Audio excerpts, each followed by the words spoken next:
की। आइए दोस्त, आज चलते हैं, अब चर्चा शुरू करते हैं पंचमी विभक्ति, पंचमी विभक्ति जिसका नाम है अपादान कारक।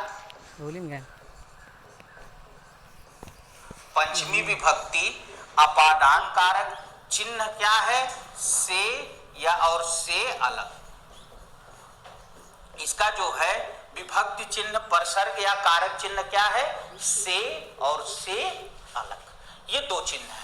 तो देखिए दोस्तों, होता क्या है, आप नॉर्मली महसूस कर रहे होंगे इस शब्द से, ध्यान दीजिए। पहले तो आपको ये बता दूं कि तृतीय विभक्ति में भी से आएगा, करण कारक में भी, और पंचमी में भी से आएगा। फिर कैसे आप जानेंगे कि कहां से तृतीया का है, कहां से पंचमी का है? तो सबसे आसान तरीका है, जहां से का मतलब के द्वारा निकलता है वो तृतीया है, और जहां से का मतलब अलगाव होता है वहां पंचमी विभक्ति है। ठीक है, तो इस तरह से जो है, इस तरह से हम यह देख रहे हैं कि यहाँ जो है अलगाव के कारण, अलगाव के कारण जो है, अलगाव के कारण यहाँ पंचमी विभक्ति है। ठीक है, तो अब हम यहाँ एक चीज और भी ध्यान देंगे। अगर हम परिभाषा यहाँ लिखें, अगर हम परिभाषा की बात करें, जो हमने देख लिया कि इसमें सबसे जो मूल चीज है वो अलगाव है, तो हम ये कह सकते हैं जहां किसी चीज का, मतलब किसी भी वस्तु का, व्यक्ति का, चीज मतलब किसी भी, चलिए चीज शब्द अच्छा नहीं लग रहा है, हटा देते हैं। जहां किसी वस्तु आदि का दूसरी वस्तु आदि से, दूसरी वस्तु आदि से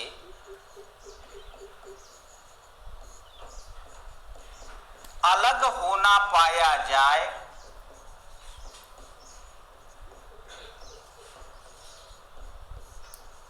अलग होना पाया जाए, वहां अपादान कारक होता है।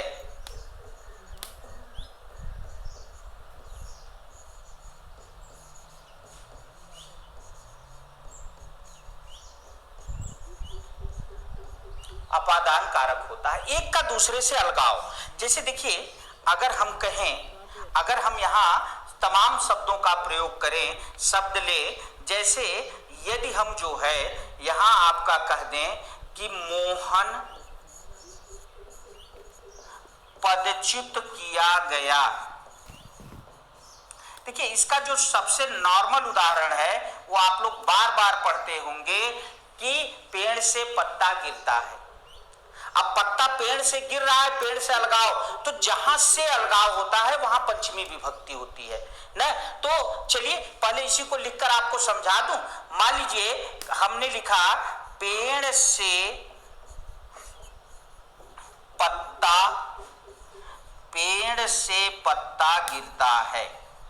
अब यहां देखिए, मान लीजिए यह एक वृक्ष है और इस वृक्ष से कोई पत्ता जो है वो टूटकर अलग हो रहा है।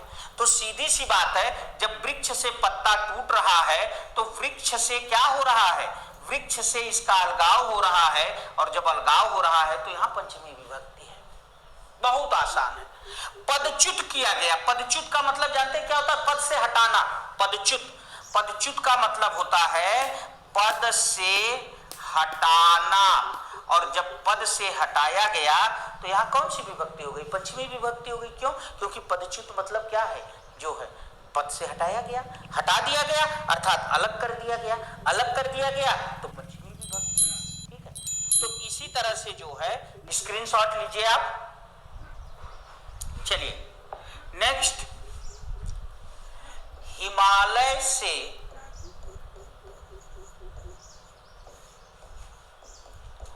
गंगा निकलती है, हिमालय से गंगा निकलती हैं। अब यहां देखिए, हिमालय से गंगा निकलती हैं, तो अब गंगा जी जो है, भाई आपको यहां कंफ्यूजन होगा, मैं एक चित्र बनाकर आपको दिखाता हूं। मान लीजिए यहां से गंगा जी निकल रहे हैं हिमालय से। अब आपको यहाँ बच्चों को अक्सर इस पॉइंट पर कंफ्यूजन होता है, वो ये कहते हैं कि सर जो है यहाँ अलगाव कहाँ हो रहा है, भाई लिंक तो जुड़ा हुआ है, पानी का स्रोत तो जुड़ा हुआ है, बट आप यह ध्यान रखेंगे अलगाव हो रहा है, जो भी जल यहाँ से निकल रहा है वो लगातार अलग होता चला जा रहा है। तो हिमालय से, इसका मतलब हिमालय में कौन सी विभक्ति है, पंचमी विभक्ति है। क्यों? क्योंकि मैंने कहा जहां से अलगाव होता है उसमें पंचमी विभक्ति होती है, जहां से अलगाव होता है उसमें पंचमी विभक्ति होती है। तो हिमालय से अलगाव हो रहा है, इसलिए हिमालय में कौन सी विभक्ति होगी, पंचमी विभक्ति होगी। ठीक है। इसी तरह से धनहीन व्यक्ति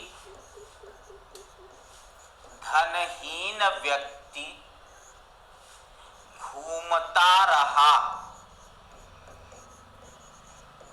अब यहां देखिए धनहीन का मतलब क्या हो गया, धन से हीन। अब धन से हीन मतलब धन नहीं है, और जब धन नहीं है तो वहां क्या हो गया, अलगाव, और अलगाव हो गया तो जो है पंचमी विभक्ति।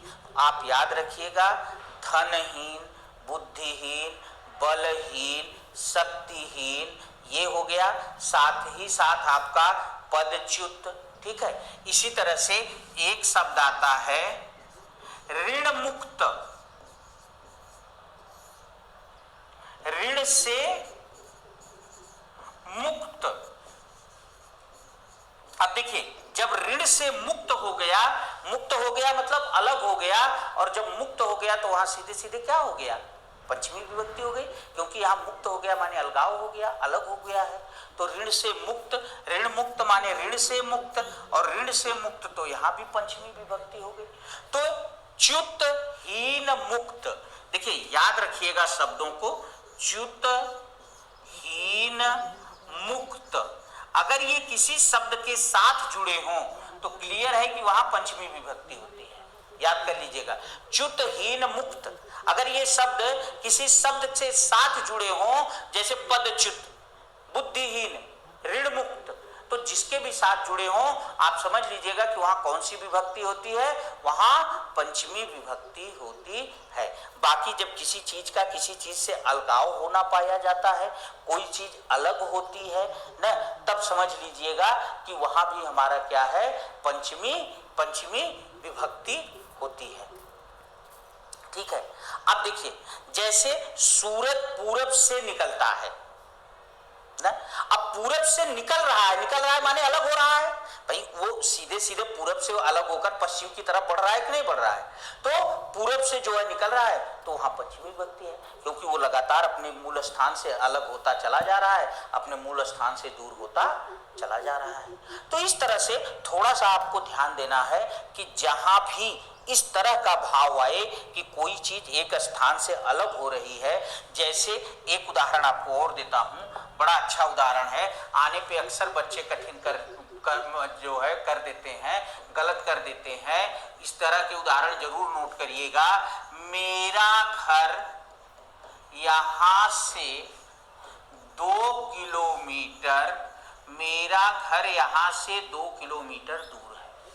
अब ये भी पंचमी विभक्ति है, क्यों है, क्योंकि मान लीजिए ये निश्चित प्लेस है, तो यहां से 2 किलोमीटर अलगाव हो गया कि नहीं। इसी तरह से सेम उदाहरण आता है, वह यहां से 5 किलोमीटर दूर, वह यहां से 5 किलोमीटर दूर जाएगा। अब जब वो यहां से 5 किलोमीटर दूर जाएगा तो अलगाव होगा कि नहीं होगा, और जब अलगाव होगा तो यहाँ पंचमी विभक्ति हो जाएगी।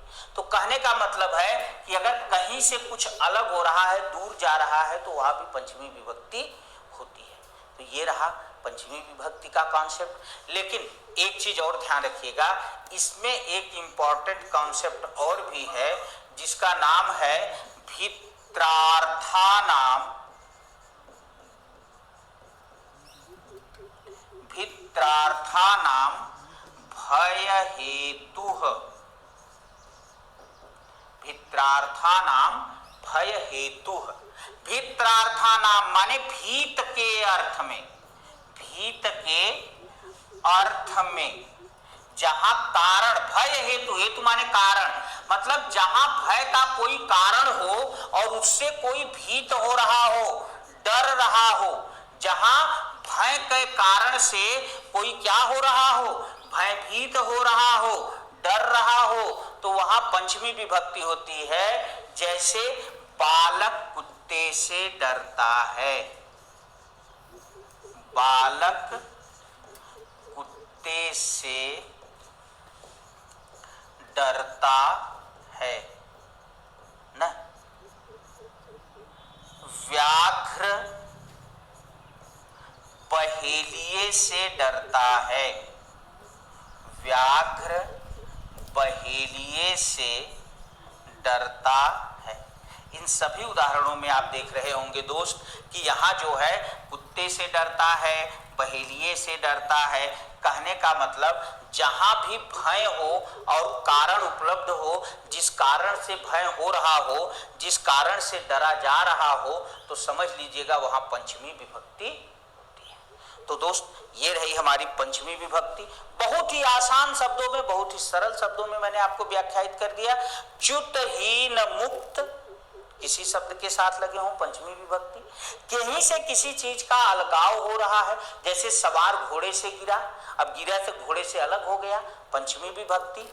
इसी तरह से जो है अगर किसी से डरने का कारण भी हो और डरा भी जा रहा हो, वहां दोनों चीजें उपलब्ध हो तो पंचमी विभक्ति। जैसे कुत्ते से डरता है, व्याघ्र से डरता है, बहेलिये से डरता है, ठीक है। तो ये पंचमी विभक्ति के नियम है। आइए चलते हैं नेक्स्ट, षष्ठी विभक्ति। षष्ठी विभक्ति संबंध कारक, संबंध कारक ना। चिन्ह क्या है, का, के, की।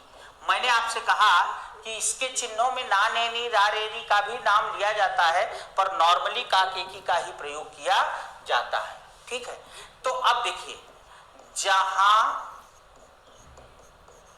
एक व्यक्ति या, ये परिभाषा है आपकी, क्योंकि आप संबंध का सीधा सीधा मतलब जान रहे हैं। संबंध माने दो का जुड़ना, जब दो लोग आपस में जुड़ते हैं तो उसे संबंध कहते हैं। तो जहां एक व्यक्ति या एक वस्तु का दूसरे व्यक्ति वस्तु से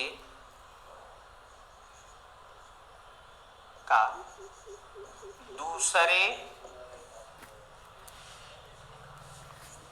व्यक्ति वस्तु से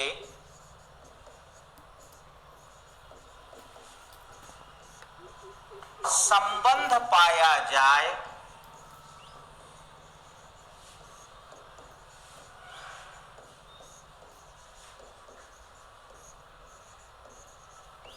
वहां षष्ठी विभक्ति या संबंध कारक होता है। वहां क्या होता है, षष्ठी विभक्ति या संबंध कारक होता है। एक व्यक्ति वस्तु का दूसरी व्यक्ति वस्तु से संबंध पाया जाए, वहां षष्ठी विभक्ति या संबंध कारक होता है। मेरे कहने का सीधा सीधा सा एक अर्थ है कि आप यहां देखें, जैसे मोहन की कलम, मोहन की कलम। अब यहाँ कलम और मोहन के बीच में की शब्द आ गया है, तो दोनों के बीच एक संबंध बन रहा है, और जिन दोनों के मध्य संबंध होता है वहां षष्ठी विभक्ति पाई जाती है। तो मोहन की कलम, ये किसका उदाहरण है, षष्ठी विभक्ति का, ठीक है। हरि का बालक, अब यहां भी देखिए हरि और बालक में एक संबंध बन रहा है ना, तो यहां भी षष्ठी विभक्ति है। लेकिन एक उदाहरण और देखिए जो इसमें थोड़ा सा कठिन करेगा, तब ले जाएगा आपको क्या, कि लिखेगा मनीष के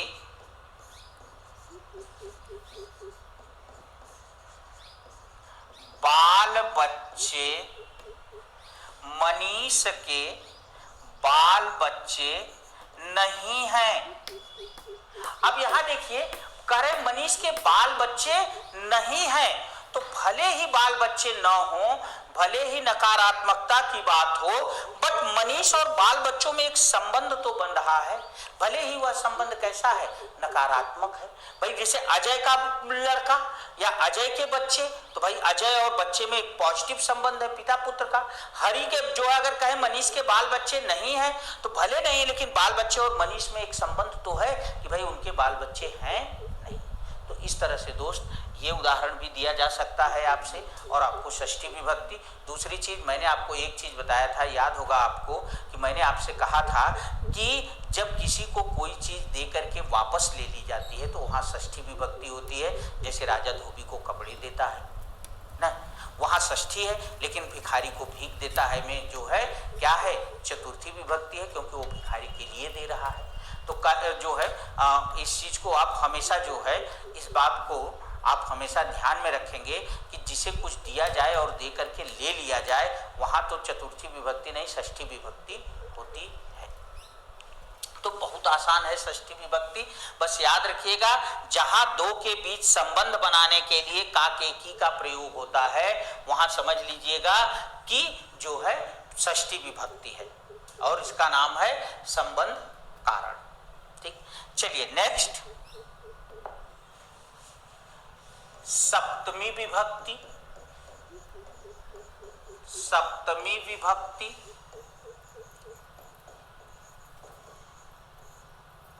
अधिकरण कारक। सप्तमी विभक्ति अधिकरण कारक में पय पर, में पय पर।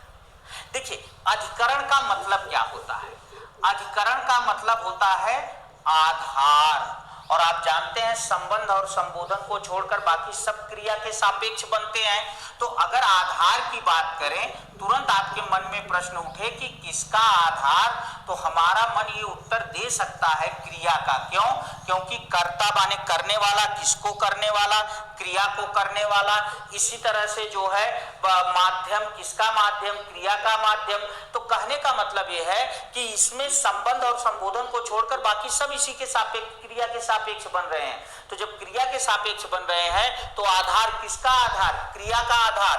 अब यहां से हम बड़े आसानी से अपनी परिभाषा का निर्माण कर सकते हैं, और हम ये कह सकते हैं कि जब वाक्य में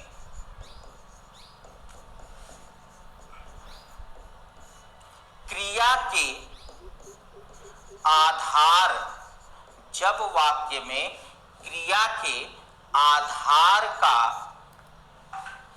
आधार की बात की जाए तो वहां, जब वाक्य में क्रिया के आधार की बात की जाए तो वहां सप्तमी विभक्ति या अधिकरण कारक होता है। तो वहां सप्तमी विभक्ति या अधिकरण कारक होता है। जैसे पुस्तक मेज पर रखी है, पुस्तक मेज पर, पुस्तक मेज पर रखी है ना। अब यहां देखिए, रखना क्रिया है, ठीक है, और क्या रखी है, पुस्तक रखी है। तो पुस्तक कर्म है, लेकिन क्रिया का आधार क्या है, मेज है। तो मेज में सीधे सीधे हो गया आपका अधिकरण। ठीक, बात स्पष्ट हो गई। इसी तरह से स्क्रीनशॉट लीजिए, यस। चलिए इसी तरह से देखिए, टीवी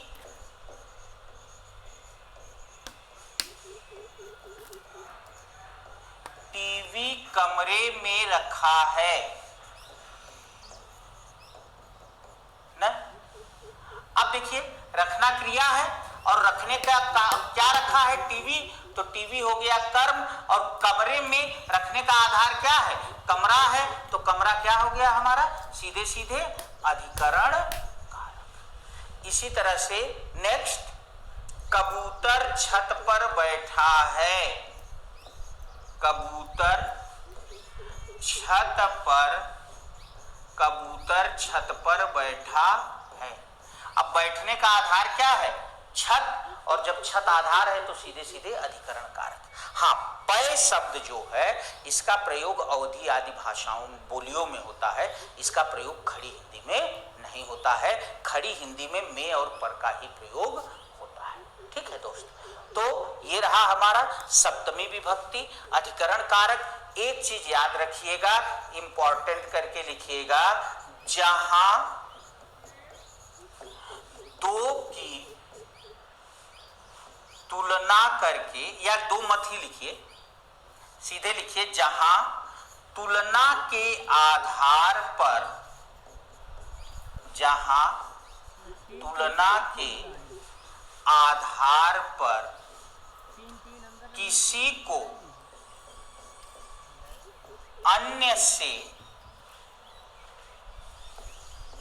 श्रेष्ठ बता दिया जाता है, किसी को अन्य से श्रेष्ठ बता दिया जाता है, वहां सप्तमी विभक्ति होती है, वहां सप्तमी विभक्ति होती है।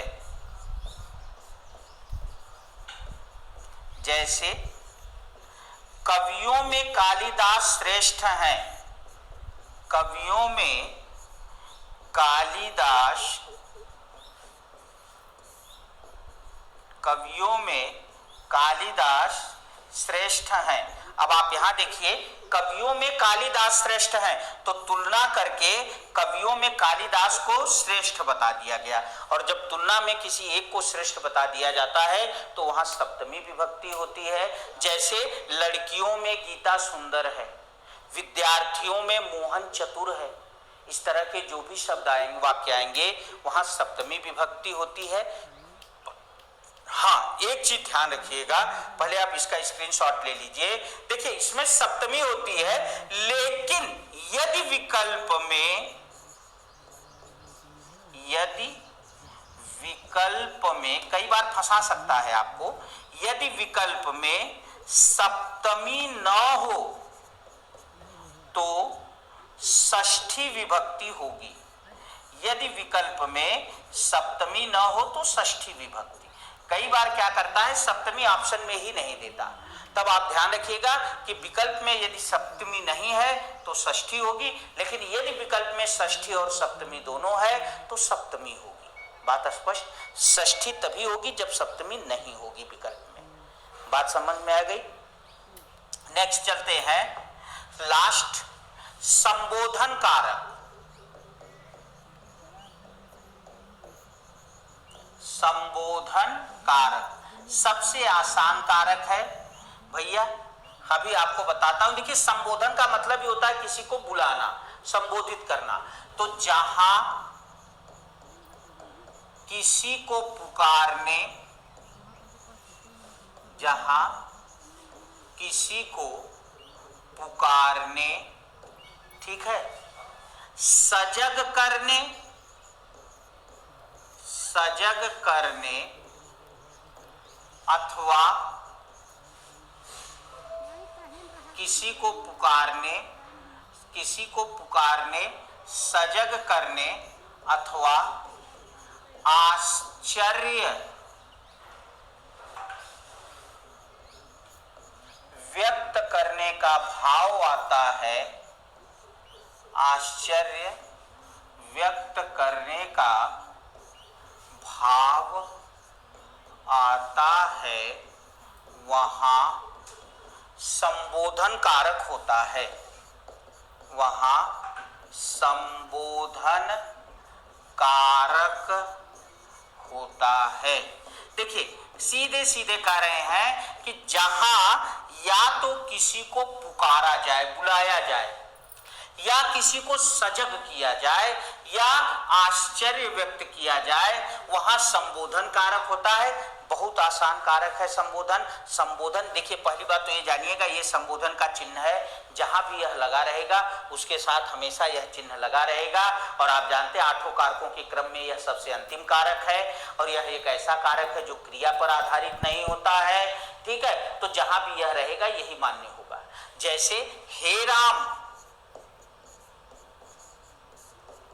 इधर आओ,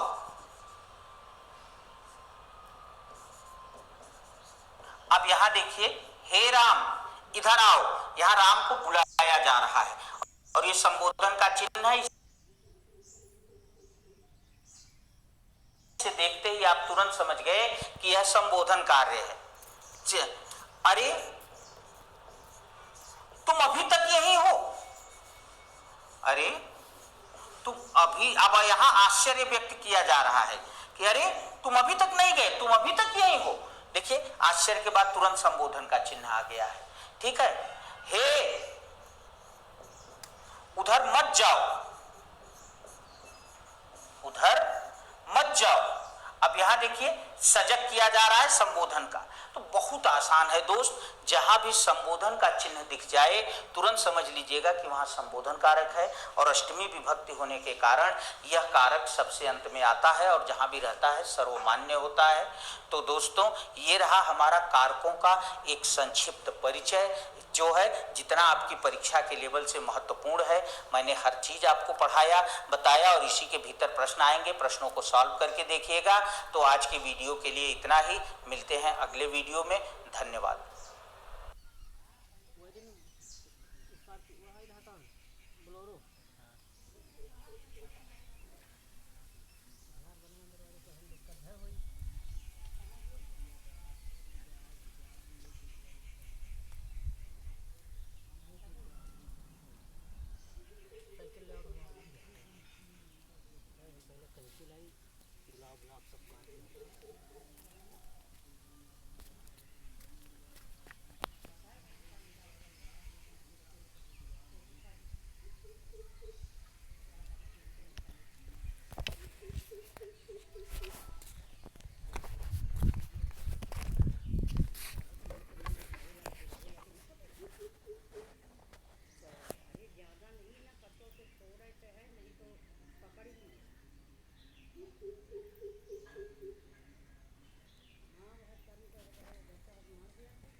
नमस्कार दोस्तों, चंद्रा हिमालय से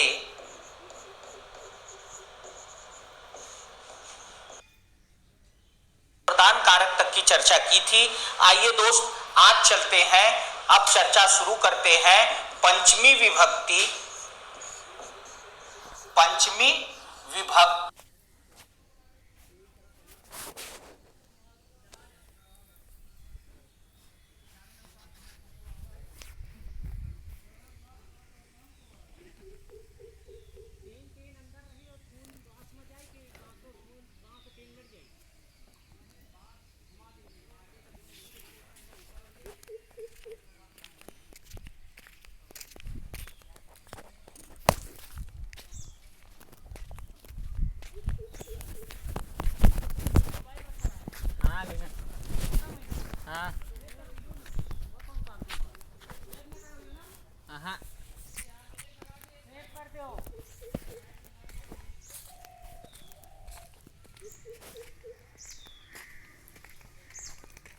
वही